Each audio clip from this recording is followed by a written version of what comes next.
ಇದ್ದೀವಿ, ವಾಸ ಇದ್ದೀವಿ. ಇಲ್ಲಿ ಅನ್ಯಕೋಮಿ ಎಲ್ಲ ಜನನೂ ಅವರೇ. ಅವತ್ತಿಂದ ಏನೂ ತೊಂದರೆ ಇಲ್ಲ. ಇಲ್ಲಿ 30 ವರ್ಷದಿಂದ ನಾವಿಲ್ಲೇ ವಾಸ ಇದ್ದೀವಿ. ಅವತ್ತಿಂದ ಏನೂ ತೊಂದರೆ ಇಲ್ಲ. ಇಲ್ಲಿ ಎಲ್ಲ ಅಣ್ತಂದಿರ ಥರನೇ ಇದ್ವಿ. ಈಗ ಹುಟ್ಟೋದು ಲಕ್ಷ್ಮಣ್ ರಾವ್ ಅನ್ನೋದೊಬ್ರು ಜಮೀನು ತಗೊಂಡಾದ್ಮೇಲೆ ಬಿಡು ಮನೆ ಕಟ್ಟಕ್ಕೆ ತಗೊಂಡ್ತಾರೆ. ಅದನ್ನ ಇಲ್ಲೆಲ್ಲ ಬೇಜಾನ್ ಜನ ತಗೊಂಡವ್ರೆ, ಕೊಟ್ಟವ್ರೆ, ಹೋಗ್ಯವ್ರೆ, ಬಿಟ್ಬಿಟ್ಟವ್ರೆ. ಅದು ನಮಗೆ ಬೇಕಿಲ್ಲ. ಈಗ ಏನಾಯ್ತು ಅಂದ್ರೆ ಒಂದು 6 ತಿಂಗಳು ಈಚೆಗೆ ಒಂದು ಮನೆ ಕಟ್ತಿದ್ರು, ಬಿಡು ಕಟ್ಕೊಂತವ್ರಿಂದ ಸುಮ್ಕಾದ. ಅದು ನೋಡಿದ್ರೆ ಈಗ ಅದು ಮದರಸ ಅಂತ ಕಟ್ತಾವ್ರಿ. ಮದರಸ ಅಂತ ಮಾಡಾದ್ಮೇಲೆ ಮಸೀದಿ ಆಗುತ್ತೆ. ನಾವು ಅದನ್ನ ಬೇಡ ಅಂತ ಕೇಳ್ತಿರೋದು. ಇದು ಆಕ್ಚುಲಿ ಆದಿ ದ್ರಾವಿಡರ ಕಾಲೋನಿ ಅಂತ 2 ಎಕರೆ ಪಾಣಿ ಐತೆ. ಇದೇ ಸರ್ವೆ ನಂಬರಾಗಿ ನಮ್ದು ಜಮೀನು ಐತೆ, ಮನೇನೂ ಐತೆ. 84ನೇ ಸರ್ವೆ ನಂಬರಲ್ಲಿ ನಮ್ದು ಜಮೀನು ಐತೆ, ಮನೇನೂ ಐತೆ. ನಾವು ಇಲ್ಲಿ ಮಗ್ಲಲ್ಲಿರೋದು. ನಾವು ಅದಕ್ಕೆ ಏನು ಹೇಳಿದ್ದು, ಆದಿ ದ್ರಾವಿಡರ ಕಾಲೋನಿ ಅಂತ ಏನಾಯ್ತು ಅದು ಹಂಗೆ ಉಳ್ಕೊಳ್ಳಿ. ಯಾವುದೇ ಜನಾಂಗ ಆಗಲಿ ಇಲ್ಲಿ ವಾಸ ಮಾಡಲಿ, ವಾಸ ಮಾಡೋಕ್ಕೆ ಏನು ತೊಂದರೆ ಇಲ್ಲ. ಅದ್ರೊಳಗೆ ಬಂದು ಇವರು ಮದ್ರಸ ಕಟ್ತಿರೋದು ನಮ್ಗೆ ಅಕ್ಕಪಕ್ಕದಾಗೆ ಕೋಮು ಗಲಭೆಗೆ ಕಾರಣ ಆಗುತ್ತೆ. ಅದಕ್ಕೋಸ್ಕರ ದಯವಿಟ್ಟು ಪಟ್ಟಣ ಪಂಚಾಯತ್ ತಾಲೂಕು ದಂಡಾಧಿಕಾರಿಗಳಾಗಲಿ ಇದಕ್ಕೆ ಬಂದು ಮಧ್ಯ ಪ್ರವೇಶ ಇದಕ್ಕೆ ಇಲ್ಲಿ ಅವಕಾಶ ಮಾಡಿಕೊಡ್ಬಾರ್ದು ಅಂತೇಳಿ ನಿಮ್ಮ ಮುಖಾಂತರ ಇದರಲ್ಲಿ ಪ್ರಾರ್ಥನೆ ಮಾಡ್ಕೊಂತೀವಿ. ಈ ಜಮೀನಿನಲ್ಲಿ ಹಿಂದೆ ನಮ್ಮ ಏನು ಛಲವಾದಿ ಮುಖಂಡರು ವಂಶಪಾರಂಪರವಾಗಿ ಸುಮಾರು 100 ವರ್ಷಗಳಿಂದ ಇಲ್ಲಿ ವಾಸ ಮಾಡ್ಕೊಂಡು ಬರ್ತಾರೆ. ಅದ್ರ ಬಗ್ಗೆ ಪೂರ್ವಕ ದಾಖಲೆಯಾಗಿ ಏನು ಕೊಡ್ತೀವಿ ಅಂತಂದ್ರೆ 1928ರಲ್ಲಿ ಸ್ವತಂತ್ರ ಪೂರ್ವದಲ್ಲೇ ಸುಮಾರು 8,000 ಜನ ಸೇರಿಸಿ ಈ ಒಂದು ಪ್ರದೇಶದಲ್ಲಿ ಒಂದು ಸಮಾವೇಶ ಮಾಡ್ತಾರೆ ನಮ್ಮ ಜನಾಂಗದವರು. ಅಂದಿನಿಂದಲೂ ಅವತ್ತಿನಿಂದಲೂ ನಮ್ಮ ಜನಾಂಗದವರು ಈ ಒಂದು ಪ್ರದೇಶದಲ್ಲಿ ವಾಸ ಮಾಡ್ಕೊಂಡು ಬರ್ತಾ ಇರ್ತಾರೆ. ಏನು 1960-61 ಇಸ್ವಿನಲ್ಲಿ 60-61 ಇಸ್ವಿನಲ್ಲಿ ಗುಬ್ಬಿ ಪಟ್ಟಣ ಪಂಚಾಯತಿಯವರು ನಮ್ಮ ಏಡಿ ಜನಾಂಗದ ಸುಮಾರು 28-29 ಜನ ಗುರುಸಿ ಇಲ್ಲಿ ವಾಸ ಮಾಡ್ತಕ್ಕಂಥವ್ರಿಗೆ ಪಟ್ಟಣ ಪಂಚಾಯತ್ ರೆಸಲ್ಯೂಷನ್ ಮಾಡಿ ಪ್ರೊಸೀಡಿಂಗ್ಸ್ ಮಾಡಿ ಹಕ್ಕುಪತ್ರ ಕೊಡ್ತಾರೆ. ಈ ಒಂದು ಕಾಪಿ ಲಭ್ಯ ಇದೆ. ಇದಾದ ನಂತರ 1968-69 ದಿನಾಂಕ 3/2/68ರಲ್ಲಿ ಏನು ಮಾಡ್ತಾರೆ, ಅಧಿಕೃತವಾಗಿ ಆದಿ ದ್ರಾವಿಡರ ಕಾಲೋನಿ ಅಂತೇಳಿ 2 ಎಕರೆ ನಮ್ಮ ಜನಾಂಗದ ಹೆಸರಿಗೆ RTC ಬರ್ತಾ ಇದೆ. ನಾವು ಕೇಳೋದಿಷ್ಟೇನೆ, ಏನು ಆದಿ ದ್ರಾವಿಡರ ಕಾಲೋನಿ ಇದೆ ಈ ಒಂದು ಪ್ರದೇಶದಲ್ಲಿ 2 ಎಕರೆ ಪ್ರದೇಶನ ಸರ್ಕಾರ ಸಂಬಂಧಪಟ್ಟ ಆಡಳಿತ ತಾಲೂಕು ಆಡಳಿತ ಏನು ಮಾಡಬೇಕು, 2 ಎಕರೆ ಬೌಂಡ್ರಿ ಫಿಕ್ಸ್ ಮಾಡಬೇಕು.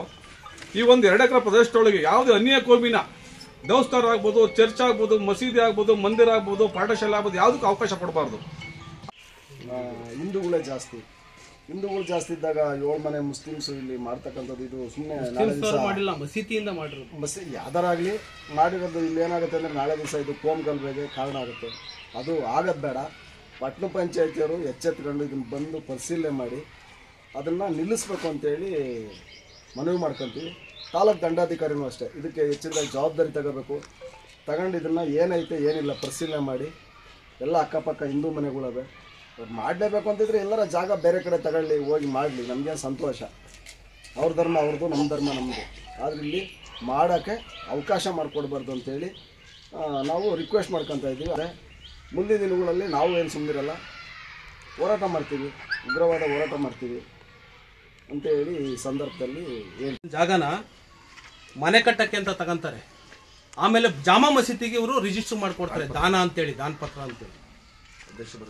ಏನಕ್ಕೆ ಅಂತಾನೆ ದಾನ ಮಾಡ್ಕೊಟ್ಟವ್ರು? ಇದಕ್ಕೆ ಮದರಸಕ್ಕೆ ಅಂತಾನೆ ಇದ್ರೊಳಗೆ ಮಿಂಕ್ಷನ್ ಮಾಡವ್ರೆ, ಮನೆಗೆ ಅಂತ ಮಿಂಕ್ಷನ್ ಮಾಡಿಲ್ಲ. ಇದಕ್ಕೆ ಈ ಪತ್ರ ಎಲ್ಲ ಐತೆ, ಕೊಡ್ತೀನಿ. ಇದು ಈ ತರ ಬೇಕಾಯ್ತ್ರ. ಇಲ್ಲಿ 42 ಮನೆ ಹಿಂದೂ ಮನೆ ಇವೆ, 7 ಮನೆ ಮುಸ್ಲಿಮ್ಸ್ ಮನೆ ಸ್ವಂತ ಖಾತೆದಾರ ಅವರೇ.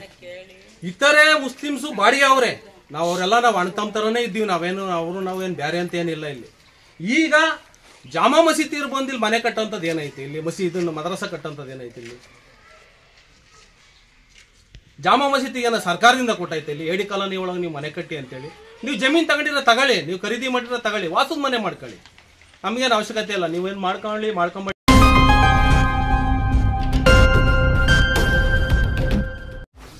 84ರಿಂದ 50 kg ಬಂದೆ. ಆಮೇಲೂ ಸಣ್ಣಗೆ ಫಿಟ್ ಆಗಿದ್ದೀನಿ.